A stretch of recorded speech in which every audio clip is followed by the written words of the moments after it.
तो आज हम लुसेंट का दूसरा सेट, ठीक है, ऐतिहासिक स्रोत, इससे कुछ प्रश्न करेंगे और सभी बच्चे को एक साथ बताना है, ठीक है। पहला प्रश्न बताना कि किस वेद में प्राचीन वैदिक युग की संस्कृति के बारे में सूचना दी गई है। ऋग्वेद में दिया गया है। कुल वेद की संख्या कितने हैं? 4, ठीक है। ऋग्वेद, यजुर्वेद, अथर्ववेद और सामवेद, ठीक है। अगला प्रश्न बताना कि त्रिपिटक जो धर्म ग्रंथ है किसका है? बौद्धों का है त्रिपिटक, ठीक है। जातक किसका ग्रंथ है? बौद्ध का है। अगला बताना कि कौटिल्य के अर्थशास्त्र में किस पहलू पर प्रकाश डाला गया है? राजनीतिक नीतियां पर डाला गया है, ठीक है। अगला बताना कि कलहन की पुस्तक का क्या नाम है? राजतरंगिणी। कलहन की पुस्तक का नाम राजतरंगिणी। या हम पूछ देंगे कि राजतरंगिणी लेखक, तो कलहन, ठीक है, उल्टा हो जाएगा। अगला बताना कि अष्टाध्यायी जो है वो किसके द्वारा लिखा गया? पाणिनि के द्वारा लिखा गया था, ठीक है। और उसके बाद अष्टाध्यायी जो है ये व्याकरण का किताब है, ठीक है, इसके लेखक पाणिनि है। महाभाष्य के रचनाकार कौन है? पतंजलि है। कौन है? पतंजलि है। कालिदास द्वारा रचित मालविकाग्नि मित्र जो नाटक है, ठीक है, इस नाटक में किसका था? मतलब कि इसमें जो नायक कौन था? अग्निमित्र नायक था, ठीक है। हर्षचरित किसके द्वारा लिखा गया है? बाण भट्ट के द्वारा लिखा गया। अगला बताना कि विक्रमाचरित, ठीक है, ये इसके रचनाकार कौन है? बिलहन है। चंद्रवरदायी, बहुत अच्छा प्रश्न है, बताना चंद्रवरदायी द्वारा जो रचित ग्रंथ है उसका नाम क्या है?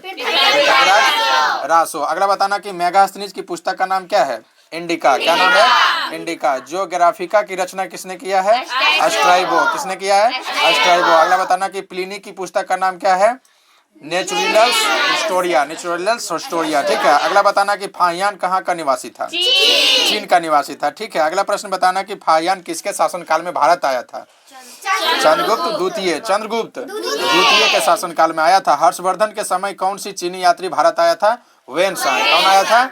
वेनसांग आया था, ठीक है। अगला बताना है कि 9वीं सदी में भारत आए अरब यात्री सुलेमान ने किस साम्राज्य को रोहमा कहकर संबोधित किया था? पाल। किसको कहा था? पाल को कहा था, ठीक है। अगला बताना कि अलबरूनी किसके शासन में इतिहासकार था? महमूद गजनवी, ठीक है। अगला बताना कि यात्री इब्न बतूता कहाँ से आया था? Ibn Battuta Morocco. कहाँ के था?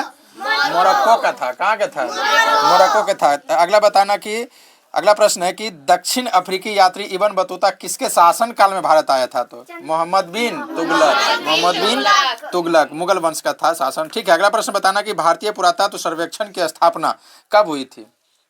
1861 में हुआ। 1861 में हुआ था। बहुत अच्छा प्रश्न। अगला बताना कि भारतीय पुरातत्व के जनक, पुरातत्व समझते हो ना, जो खुदाई वगैरह जो करवाने का काम करता है, जहाँ से मूर्ति जो प्राप्त होता है, ठीक है। भारतीय पुरातत्व का जनक किसे कहा जाता है? अलेक्जेंडर कनिंघम को। अगला प्रश्न बहुत अच्छा है कि हड़प्पा सभ्यता की खोज किस वर्ष में किया गया था?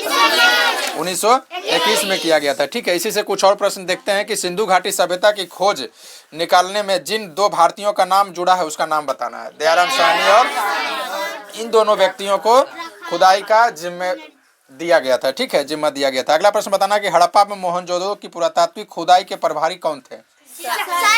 सर जॉन मार्शल था, ठीक है। अगला प्रश्न बताना कि एशिया माइनर नहीं, ये क्वेश्चन अगला उससे भी महत्वपूर्ण प्रश्न एक दिख रहा है। इसको बताना कि अशोक के शिलालेखों को पढ़ने वाला प्रथम अंग्रेज कौन था? James Prinsep. अगला बताना कि अशोक के अधिकांश अभिलेख किस भाषा है, वो किस लिपि में है? तो प्राकृत भाषा में। भाषा कौन सा हो जाएगा? प्राकृत हो जाएगा। और लिपि था ब्राह्मी। लिपि कौन था? ब्राह्मी। हम लोग जो अभी पढ़ते हैं, हम लोग का लिपि क्या है? देवनागरी। क्या है? देवनागरी है, ठीक है। अगला बताना कि कहाँ से अशोक के द्विभाषाई यानी कि ग्रीक एवं आरमाइक जो है अभिलेख प्राप्त हुए हैं? सरे कुना। ये कहाँ पड़ता है? कंधार में। कहाँ पड़ता है? कंधार में। अगला प्रश्न बताना कि अशोक के मनसेहरा पाकिस्तान एवं साहब जो गढ़ी है, ये भी पाकिस्तान से जो प्राप्त शिलालेख में जो लिपि का प्रयोग हुआ वो कौन सा लिपि है? कौन सा लिपि है? खरोष्ठी लिपि है, ठीक है। अगला प्रश्न बताना है कि प्राचीन भारत में कौन सी एक लिपि दाईं से बाईं ओर लिखी जाती थी? खरोष्ठी। हम लोग बाईं से दाईं ओर लिखते हैं ना, खरोष्ठी दायां से बायां ओर लिखा जाता था, ठीक है। अगला प्रश्न बताना कि सर्वप्रथम भारत में विशुद्ध संस्कृति भाषा में लंबा अभिलेख किस राजा द्वारा जारी किया गया था? तो शक छत्रपत रुद्रदमन द्वारा किया गया था। ठीक है, अगला बहुत अच्छा प्रश्न है, बताना कि काव्य शैली की का प्राचीनतम नमूना किसके अभिलेख से मिलता है? रुद्रदमन के ही मिलता है, रुद्रदमन से मिलता है। अगला प्रश्न बताना कि समुद्रगुप्त की सैनिक उपलब्धियों का वर्णन है ना उनके किस अभिलेख में उपलब्ध है? प्रयाग में। किसमें है? प्रयाग में। बहुत अच्छा। प्रयाग प्रशस्ति अभिलेख का लेखक हरिसेन किस शासक का दरबारी कवि था? समुद्रगुप्त का था। किसका था? समुद्रगुप्त का था। ठीक है, अगर जो बच्चे को एक बार में अगर जैसे हो सकता है रिवीजन याद नहीं है तो दोहराओगे तो याद हो जाएगा। ठीक है, जो बच्चे को याद है वो क्लीन बोलेंगे। अगला प्रश्न बताना कि दिल्ली के मेहरौली के कुव्वत उल इस्लाम मस्जिद के प्रांगण में स्थित प्रसिद्ध लौह स्तंभ किसकी स्मृति में था? चंद्र में था। ठीक है, अगला बताना कि सती प्रथा का पहला पुरातात्विक उल्लेख कहाँ मिलता है? कहाँ मिलता है? एरन अभिलेख से। किस अभिलेख से? एरन अभिलेख से। अगला बताना कि एरन अभिलेख का संबंध किस शासक से है? भानुगुप्त से। किससे है? भानुगुप्त से। कौन शासक से है? भानुगुप्त से। एरन अभिलेख भानुगुप्त से। अगला बताना कि एहोल प्रशस्ति का रचयिता है ना रविकृति किस चालुक्य शासक के दरबारी कवि थे? पुलकेशिन द्वितीय। पुलकेशिन द्वितीय। अगला प्रश्न बताना कि कवि कालिदास के नाम का उल्लेख किस लेख में हुआ है? तो एहोल लेख में हुआ। किसमें हुआ है? एहोल उत्कीर्णन लेख में हुआ था। ठीक है, अगला प्रश्न बताना कि अभिलेख को ऐतिहासिक प्राकथन के साथ प्रारंभ करने की परंपरा का सूत्रपात किसने किया था? राजा प्रथम। ठीक है, अगला प्रश्न बताना कि कहाँ से प्राप्त अभिलेख में महासभा की कार्य प्रणाली के विषय में विस्तृत जानकारी मिलती है? उत्तर मैरूर में। अगला प्रश्न बहुत अच्छा, एक बार में बता देना कि भारत में सिक्कों का प्रचलन कब से आरंभ हुआ था?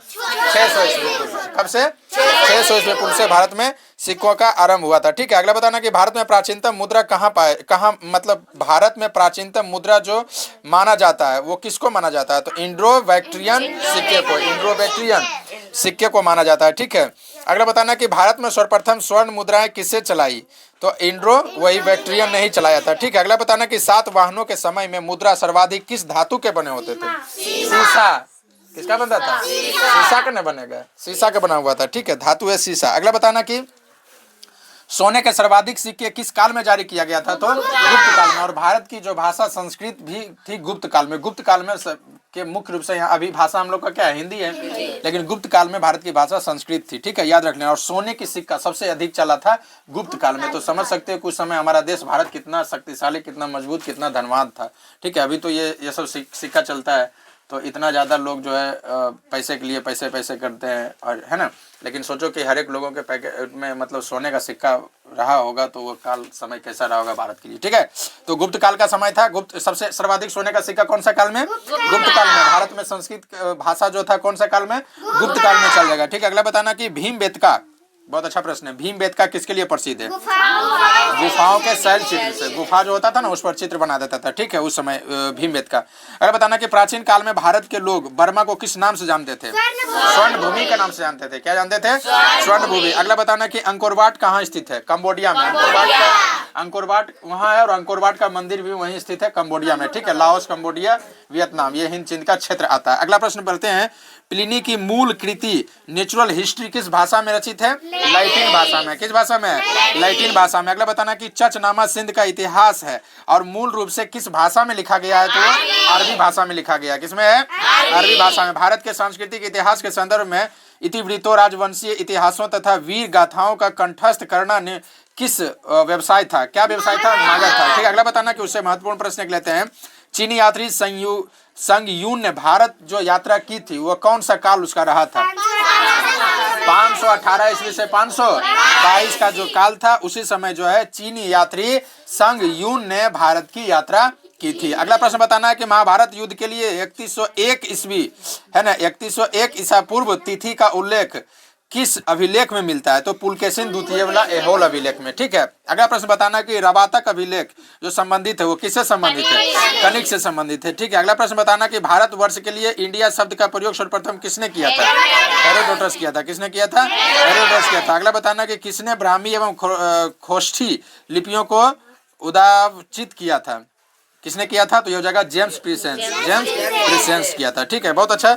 और अगले होमवर्क तुम लोग को ये सेट 3 दिया जाता है। ठीक है, इसको अगले क्लास में याद करके आओगे तो इसको सुनेंगे। बहुत अच्छा तैयारी है और इसको मन से याद करना। जो बच्चे याद नहीं किए हैं ज़्यादा मेहनत करो, जल्दी जल्दी इसको ख़त्म करते हैं। ठीक है, चलो बहुत अच्छा, थैंक यू।